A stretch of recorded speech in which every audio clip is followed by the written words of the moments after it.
Publicis a cette chance d'avoir eu seulement 3 patrons en 100 ans.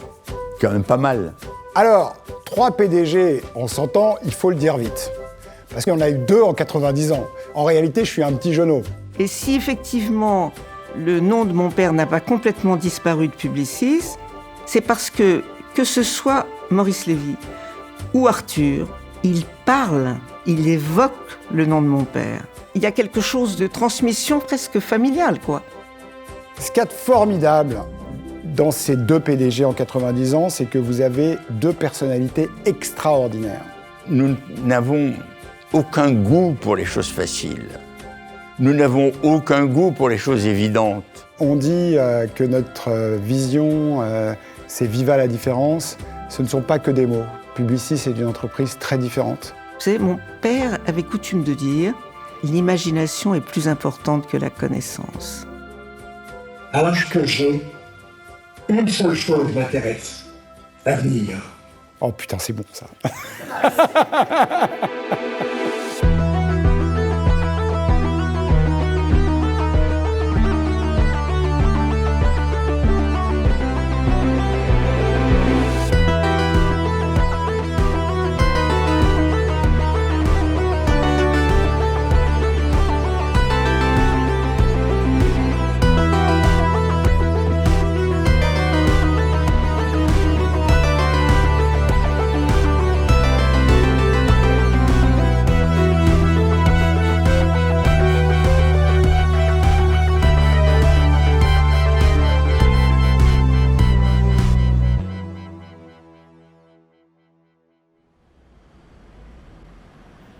Quand j'ai rejoint Publicis, c'est parce que je voulais rejoindre un groupe français avec une très grande ambition internationale. Et quand je suis arrivé à Publicis, je me suis rendu compte que c'était beaucoup plus que ça. Ce qu'il y a d'extraordinaire avec Publicis, c'est qu'on s'est toujours réinventé. Et ça a commencé avec Marcel Bleustein-Blanchet. C'est quand même celui qui amène les slogans et les jingles à la publicité. C'est celui qui dit un jour, pourquoi on ne mettrait pas de la pub dans de la radio ou dans des films télé, comme on a pu le voir avec le premier film qui était Boursin à l'époque. C'est des choses qui restent hyper moderne. Parce qu'aujourd'hui, on va voir nos clients et on leur dit « Ah, il faut que vous connectiez tous vos médias ». Marcel, il faisait ça depuis le premier jour à Publicis.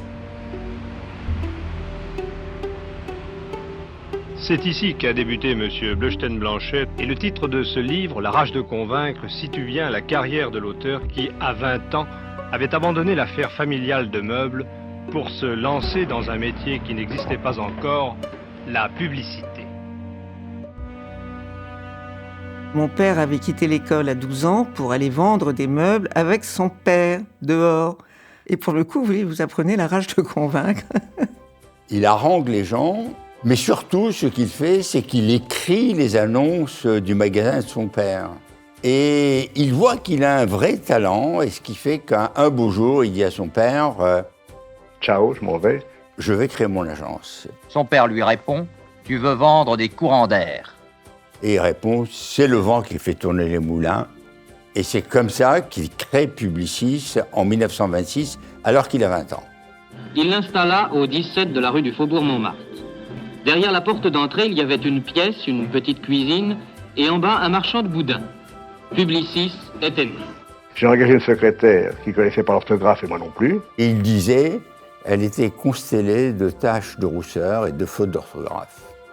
Qui était sur un bottin parce que la chaise était trouée. Et j'ai commencé à tirer les cordons de sonnette partout, à droite, à gauche, jusqu'à ce que je fasse la même application de la psychologie de la vente pour montrer la publicité. Il faut se replacer à l'époque. Dans les années 20 ou les années 30, mais dans cette époque-là, la publicité, c'était de la réclame, comme il disait, et il avait la réclame en horreur. Voilà une épreuve d'un journal qui s'appelait Le Matin, qui est apparu jusque pendant la guerre. Et voilà une page de réclame. Elle était faite pour des produits qui s'appelaient syphilis voie urinaire, maladie secrète, maladie de la femme. Et donc, de ce fait, il a décidé qu'il allait faire uniquement de la bonne publicité pour des bons produits qui diraient la vérité, en l'enjolivant, bien sûr, mais qui diraient la vérité. Et ça a été le début d'une forme de code d'éthique qui l'a accompagné toute sa vie.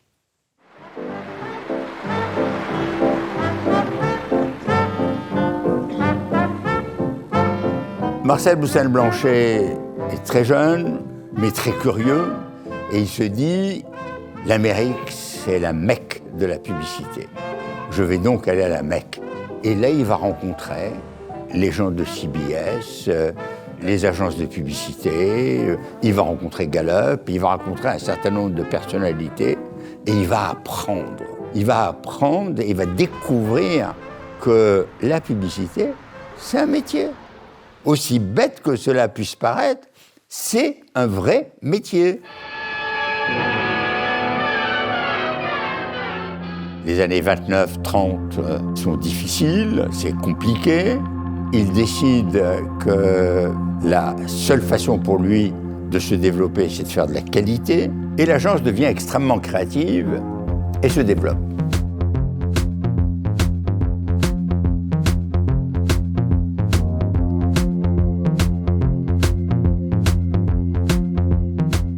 Et puis, il a envie de faire quelque chose de très intéressant puisqu'il découvre le média radio. Il va prendre un avion, il va aller dans toutes les villes de France où il va louer des temps d'antenne de radio locale contrôlées par l'État et il va créer les antennes Publicis. Ces antennes Publicis vont offrir des espaces publicitaires avec des slogans chantés. Mes chers camarades, vous vous rappelez tous ces petits bijoux poétiques et commerciaux? Ah oui, c'est un slogan que les femmes adoraient. Brunswick, Brunswick, c'est le fourreur qui fait fureur. Bonjour, monsieur Lévitan. Vous avez des meubles, vous avez des meubles. Bien le bonjour, monsieur Lévitan. Vous avez des meubles qui durent longtemps. L'audace de mon père, ça a été d'imaginer la vertu des radios dans les années 20-30 pour faire prospérer la publicité. Parce que ça n'existait pas à l'époque. En changeant simplement de cadence, en donnant à cette jeunesse le sentiment que pour la première fois elle était concernée, elle s'est immédiatement intéressée à cela. Jusqu'au moment où ces chaînes de radio ne seront plus autorisées à prendre de la publicité. Et c'est comme ça que je me suis trouvé du jour au lendemain démuni de 12 millions de contrats que j'avais réussi à acquérir. Et j'ai pensé immédiatement, pourquoi n'aurais-je pas mon propre poste? Et là va commencer une formidable aventure qui est l'aventure de Radio Cité. Ah oui, que là, je crois que j'ai pris le plus grand risque de ma vie. Hop! Oh, pas si vite, voyons. Là, mettez-le à 45. À chaque étage, on entend la musique zik. À chaque étage, on entend des chansons. La radio nage dans toutes les boutiques tic. La radio nage dans toutes les maisons. Et cette publicité rapportant de l'argent, ils ont fait une radio moderne. Le journalisme, les variétés, les émissions publiques, l'association, c'est bien simple. De 7h du matin jusqu'à minuit, 1h du matin, c'était sans discontinuer. Ça a été, je peux dire, le début de toutes les grandes vedettes.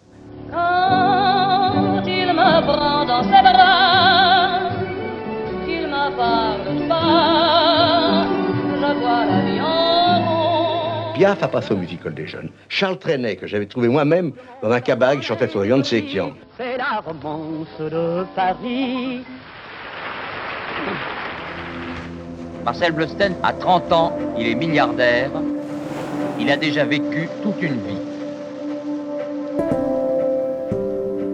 Un jour, Viro assurait les championnats du monde de ski. Et on lui a téléphoné en lui disant « Quittez les championnats du monde, gagnez l'Autriche, car les Allemands vont entrer dans Vienne d'un jour ou d'une heure à l'autre. » Alors Viro a foncé en Autriche.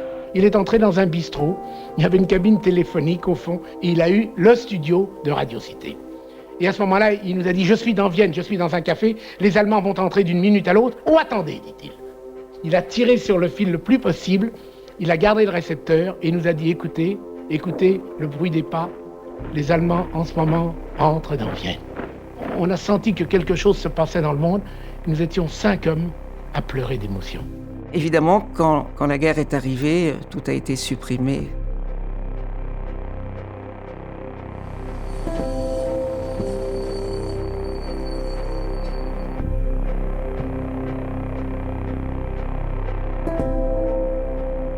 Marcel est profondément français, patriote.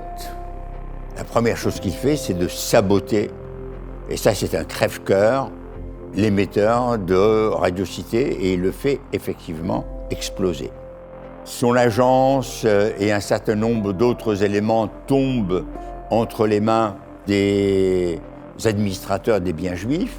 Il rejoint la résistance et il rejoint finalement le général de Gaulle à Londres. Il réussit à se faire enrôler dans la 8e armée américaine et il est copilote et il fait quelques missions au-dessus de la France occupée. Et ça, c'est à la fois une fierté de pouvoir défendre la liberté, un crève-cœur que d'avoir à bombarder, même si ce sont des positions allemandes, mais à bombarder la France.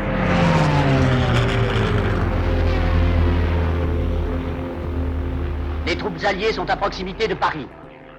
L'ennemi traqué bat en retraite avec les débris d'unités démoralisées. Les chars Leclerc sont à l'hôtel de ville. Paris est libéré. Magnifiquement en chantant, c'est la fête au pays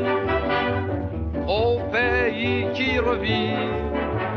Au cours d'une prise d'armes qui s'est déroulée dans la cour d'honneur des Invalides, le général Cornéglion-Molinier, ministre d'État, a remis à M. Bleustein-Blanchet les insignes d'officier de la Légion d'honneur au titre de la Résistance. Et il est très fier parce qu'il va recevoir la Légion d'honneur à titre militaire.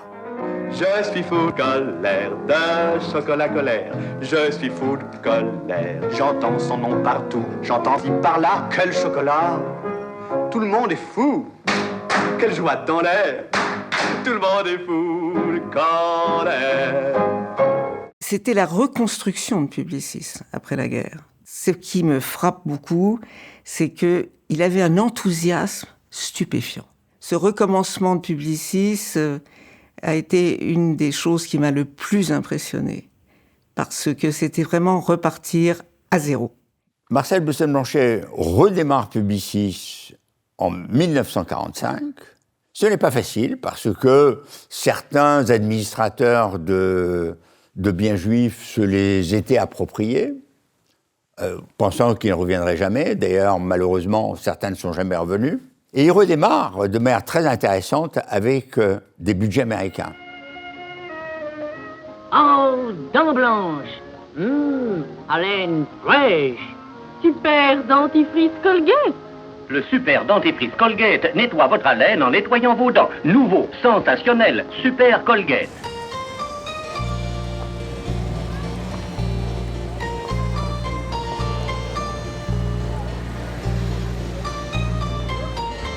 Marcel Bleustein-Blanchet, dès son enfance, rêvait des Champs-Élysées. Et l'hôtel Astoria, qui avait été occupé par les Allemands, puis ensuite par les Alliés, a été rendu à son propriétaire. Mais il y avait tellement de travaux à faire qu'il avait décidé de le vendre. Et Marcel Bleustein-Blanchet, dans une espèce de coup de folie, a décidé de l'acheter. D'abord, c'était son rêve. Et puis quand on monte sur le toit des Champs-Élysées, et de notre immeuble des Champs-Élysées, de son immeuble, on voit le Sacré-Cœur, et c'est là qu'il était né. Il ne faut pas l'oublier, rue de Clignancourt. Pour le public de la télévision américaine, c'est avec son incroyable accent Maurice Chevalier qui fait les honneurs du chantier. Inside the shell of this building, they are making the letters to most modern offices. Le fait de se retrouver là où les Allemands ont été et qui ont été boutés hors de cet endroit qui a été occupé par le général Eisenhower, c'était quand même quelque part une espèce de régal. Et puis, en visitant le chantier, il a eu une idée pour exploiter l'espace du rez-de-chaussée. Sophie Bleustein-Blanchet raconte. C'est né comme ça, il a décidé un matin, nous allions faire un drugstore à la française. Je peux dire que tout le monde a été contre moi. Je dis, mais moi ça me plaît, l'idée m'a frappé et je la ferai quand même. Et ça a été un succès extraordinaire. Inauguration avec Brigitte Bardot, Alain Delon, Jean Marais, les très grandes stars. C'était véritablement le lieu où tout le monde voulait se retrouver. Et c'est vrai que c'était le lieu où il fallait être. Mais le drugstore, tel qu'il est imaginé par mon père dans ces années-là, c'est avant tout dans sa tête, et ça a été constamment et toute sa vie, ça va faire plaisir aux jeunes.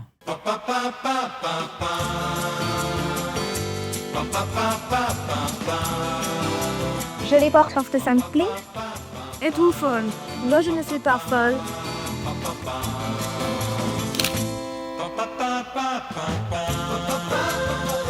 Il faut vraiment avoir la rage de convaincre pour imposer des choses nouvelles qui secouent un peu la société. Dans les années 60, Publicis domine. Domine pas par la puissance ou par l'argent, domine par le talent. Marcel Bleustein-Blanchet, à cette époque, est considéré comme le pape de la publicité et me recrute. L'entretien démarre très mal. Marcel Bleustein-Blanchet me pose des questions sur moi et je suis absolument incapable de répondre. Je suis tétanisé. Puis tout d'un coup, il me pose une question sur l'informatique. Et je pars. Mais je pars. Il ne peut pas m'arrêter. Donc on continue l'échange, c'est formidable. Et puis à la fin, il se lève et il me dit « Un jour, jeune homme, vous dirigerez cette maison ». Je suis parti sur un petit nuage. Ma femme m'explique qu'il a dû dire ça à tout le monde. Et en fait, j'ai découvert qu'il l'avait dit à personne. Et je crois que c'est arrivé. À l'époque, quand je rejoins Publicis, ma mission est de transformer l'entreprise par l'informatique. On a mis la totalité des informations sur ordinateur. Quand je dis la totalité, c'est toutes les campagnes qui étaient en cours, c'était toutes les opérations du drugstore, toutes les opérations de régie presse, et pas seulement les opérations comptables.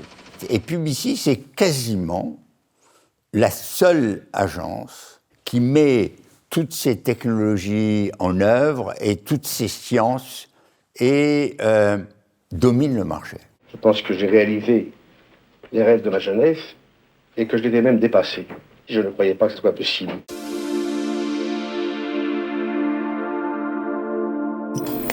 Madame, mademoiselle, monsieur, bonsoir. Eh bien, cette nuit, une partie de l'empire de Marcel Bleustein-Blanchet s'est écroulée. Les flammes ont ravagé l'immeuble de Publicis aux Champs-Élysées.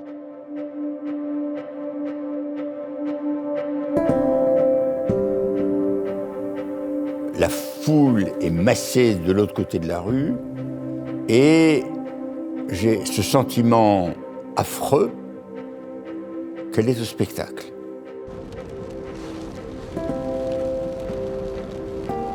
Je rejoins Marcel Bleustein-Blanchet, mais c'est pas tellement pour le rejoindre, c'est surtout, il est là, devant l'immeuble qui est en train de brûler, et il est stoïque, et il regarde l'œuvre de sa vie qui est en train de disparaître.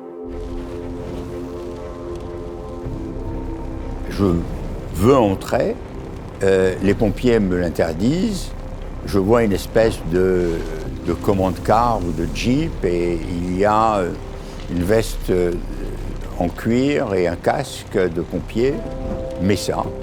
Et le pompier qui garde l'entrée du côté de la rue Vernet se met au garde à vous et je rentre.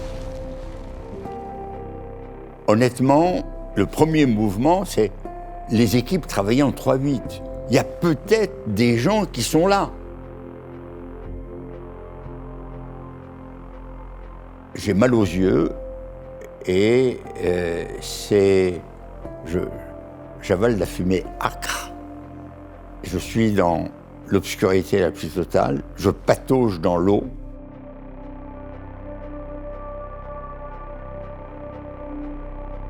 Mu par une intuition, me dit que tout ceci allait être fermé, qu'on n'allait pas avoir accès. Et donc je casse une fenêtre et je balance par la fenêtre tout le matériel que je peux. Et je le jette, et je jette, et je jette, en me disant, on va essayer de repartir avec ce que l'on va être en mesure de lire. Les Champs-Élysées ont retrouvé leur calme. Après l'incendie de la nuit dernière, il ne reste que ses ruines.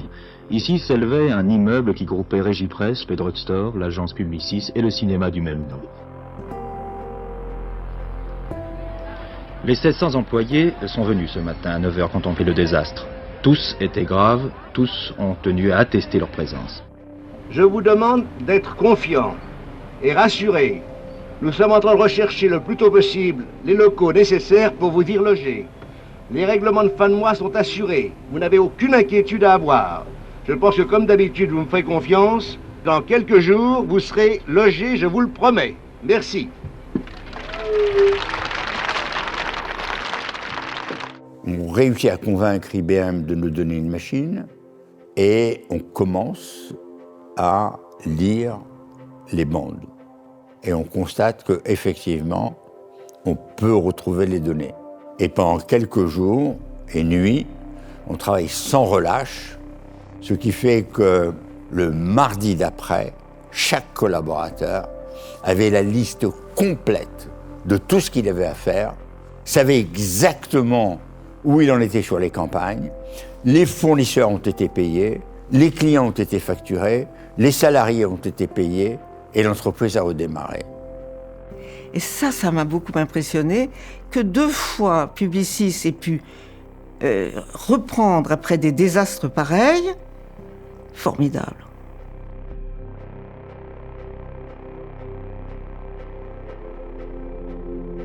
Et il a dit ces 2 mots.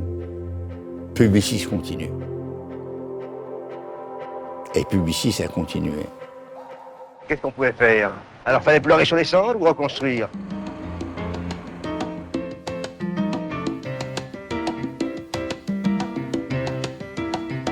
Beaucoup de nos concurrents, après les premiers gestes de sympathie, ils se sont dit, il faut laisser Publicis reconstruire, on va s'occuper des clients. Non.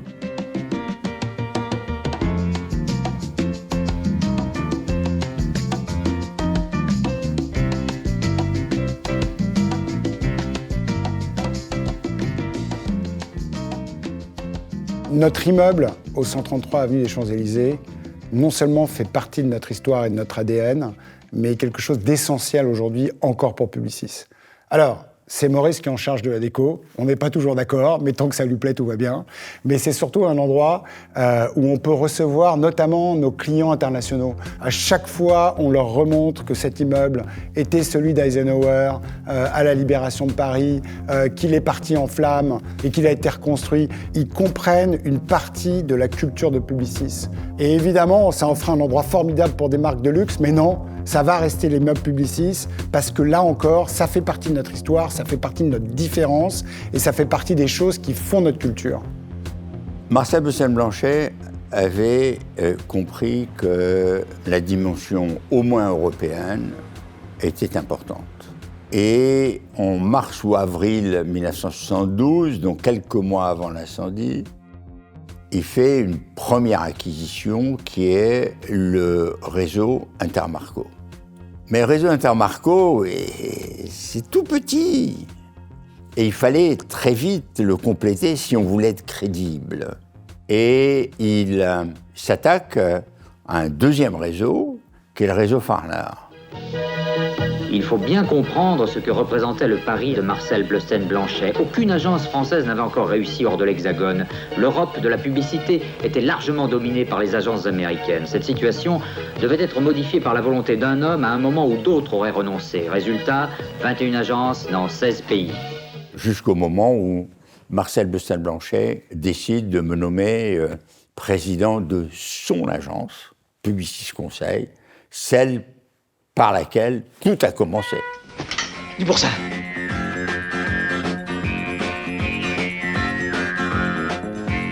Dès les années 70, on a travaillé avec Chabrol, Sergio Leone, Ridley Scott. On a fait des films extraordinaires avec cette ribambelle extraordinaire de talent. C'était formidable pour nous parce que ça nous élevait. Et à chaque fois, on apprenait. Dans les années 90, il y a une chose plus intéressante qui s'est passée, c'est que Publicis est très vite devenue la première agence web française. Hi there. I'm Paul Perkenstein, and welcome to the wide world of web. Ce qui fait que très vite, nous nous sommes trouvés avec une valorisation qui était meilleure que celle de nos concurrents. Et à un moment donné, je vais voir Elisabeth Badinter et je lui propose l'acquisition de Saatchi. Elle dit banco. Et quand vous le regardiez de l'extérieur, c'était un peu comme si Bull, à l'époque, avait décidé de racheter Microsoft. On se disait « waouh !» Mon père a commencé cette internationalisation de Publicis, mais c'était en Europe. Maurice Lévy l'a mondialisé, à toute vitesse, et vraiment à toute vitesse. Fastest of the modern airliners is the Concorde, cruising the skies at Mach 2. Marcel Bleustein-Blanchet, quand je lui dis cela et que je parle des États-Unis, me dit « Mais Maurice, qu'est-ce que vous allez faire aux États-Unis? C'est la Mecque de la publicité. Ils ont tout. Ils savent tout, mieux que nous. Qu'est-ce qu'on va leur apporter ?» Et je lui ai dit « Rien. Mais on va leur prendre. »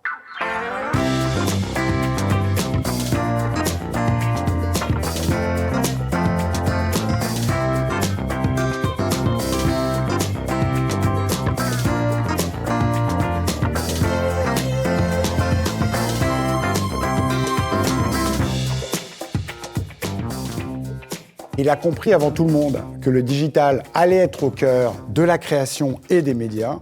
Et il s'est lancé dans une stratégie d'acquisition très ambitieuse pour prendre un avantage compétitif déterminant par rapport à tous nos concurrents de l'époque. Ce qui m'a vraiment importé et que j'admirais vraiment, c'est les capacités d'anticipation de Maurice Lévy sur le futur. Toutes les agences internationales se positionner sur les campagnes internationales. Les campagnes internationales, elles sont bonnes pour la couche internationale de la population.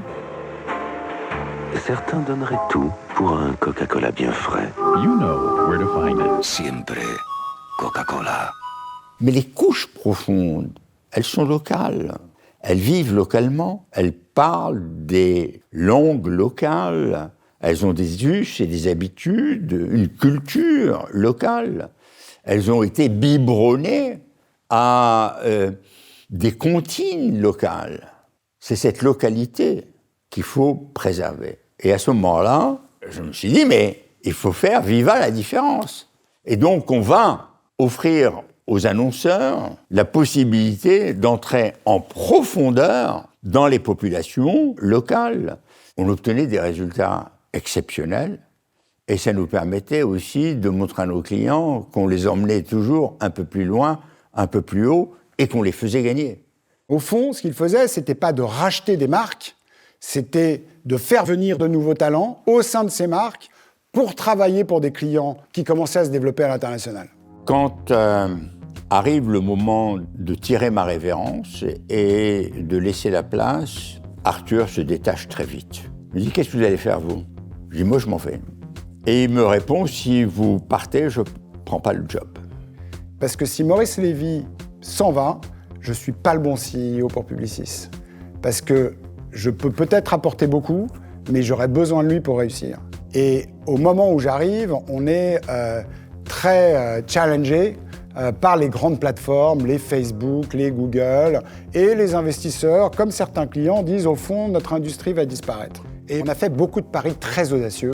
Le premier, c'est celui de la personnalisation. Et on fait une acquisition très importante dans la data, qui honnêtement n'est pas perçue comme positive par le marché. Et puis, à l'époque, en 2017, on se dit, et si l'AI, l'intelligence artificielle, avait quelque chose à faire avec les métiers du marketing, et on lance Marcel, du nom de notre fondateur. Bonjour, how can I help you? What are you? I am the first professional assistant. I use artificial intelligence and machine learning technologies to help 80,000 employees in 130 countries collaborate in radical new ways. Et tout le monde, pendant 2-3 ans, se dit ils sont en train de dépenser de l'argent pour rien, il y a des titres de presse qui disent que je devrais être viré. I'm sorry, you're fired. Get out of here.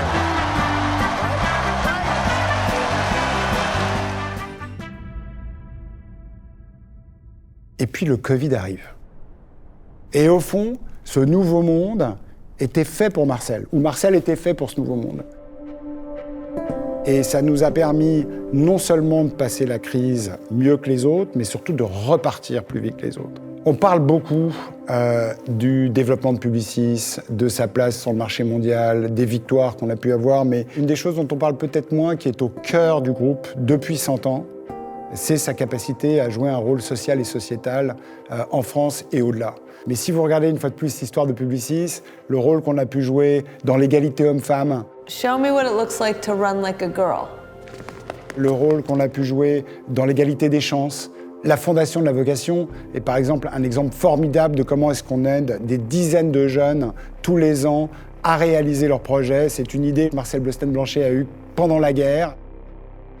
Et je dis, si je sors de là, un jour je créerai la fondation de la vocation et je donnerai comme ça la possibilité à des jeunes de faire ce dont ils rêvent.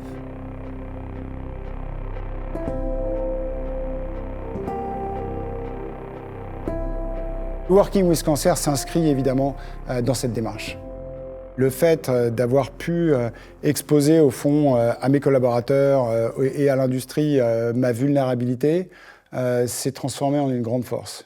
Et donc on a monté Working with Cancer, qui est là pour faire tomber les tabous du cancer sur le lieu de travail. On a plus de 4000 entreprises qui nous ont rejoints. On a 40 millions de personnes qui sont couvertes par le programme qu'on a mis en place. Et c'est évidemment quelque chose dont on est très fier, et moi particulièrement, mais c'est aussi et surtout quelque chose d'utile. À l'âge que j'ai, une seule chose m'intéresse, l'avenir.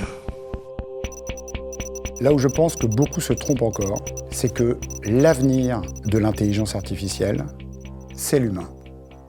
C'est pas la technologie. Nous avons mis l'intelligence artificielle au service de Publicis dès 2017. À l'époque, on était 70 000. Aujourd'hui, on est à peu près 110 000.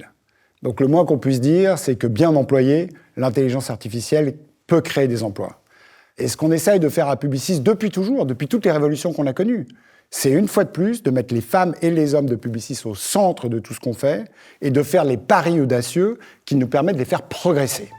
Je pense que l'aventure de papa, l'esprit d'aventure est maintenant partagé par la plupart des collaborateurs de Publicis. Et ça s'est transmis. Publicis, c'est d'abord et avant tout l'histoire d'un homme, celle de Marcel Bleustein-Blanchet. C'est l'histoire que j'ai voulu continuer. Je n'ai jamais essayé de transgresser les valeurs de Marcel. Je n'ai pas voulu inventer autre chose. C'est donc cette histoire extraordinaire. C'est un souffle. Pas seulement un souffle de créativité ou d'innovation ou un souffle d'humanisme. C'est un souffle qui fait porter les gens. On peut dire aussi que c'est ce souffle qui donne la vie. La vie à une entreprise et donc à sa collectivité. Et à Publicis, on est en train de faire la démonstration que quand vous avez les meilleurs talents, vous pouvez tirer le meilleur de l'avenir. Il est évidemment impossible de prédire ce que sera Publicis dans 100 ans. Regardez Marcel Bleustein-Blanchet. Il y a 100 ans, il crée Publicis, cette petite agence à Montmartre, dans ce petit local, en haut de cet escalier, et 100 ans plus tard, c'est le leader mondial. Qui peut dire ce que nous serons dans 100 ans ? Mais même si on ne peut pas prédire l'avenir, nous avons la responsabilité de l'anticiper. Comme on l'a toujours fait, et comme l'ont toujours fait Marcel Bleustein-Blanchet et Maurice Lévy. Et l'anticiper, c'est d'abord ne jamais oublier notre raison d'être. Notre raison d'être dans cette industrie, c'est la créativité. C'est la capacité à apporter des idées à nos clients qui peuvent changer leur avenir. Et je crois que je me suis attelé à une chose, donner à la publicité ses titres de noblesse, lui permettre d'être enfin reconnu et que les jeunes y viennent. Ils sont là aujourd'hui. Regardez, le fondateur, l'avenir. Ouais, formidable. Formidable. Regardez ça, regardez ça. Marcel était magnifique. Ah bah vous étiez aussi avec Yannick Noah, mais vous êtes très people, Maurice. Ouais. Mais est-ce que vous savez qui c'est ça? Non. Moi non plus. Donnez-nous l'explication, s'il vous plaît, de la présence de tous ces lions chez vous. En fait, vous savez, c'est mon mois de naissance. Et on dit que les lions sont orgueilleux. Peut-être. C'est un de mes défauts. En tous les cas, c'est un symbole pour moi puisqu'il m'a réussi. Alors je lui suis reconnaissant. C'est pourquoi j'ai beaucoup de lions dans ma maison.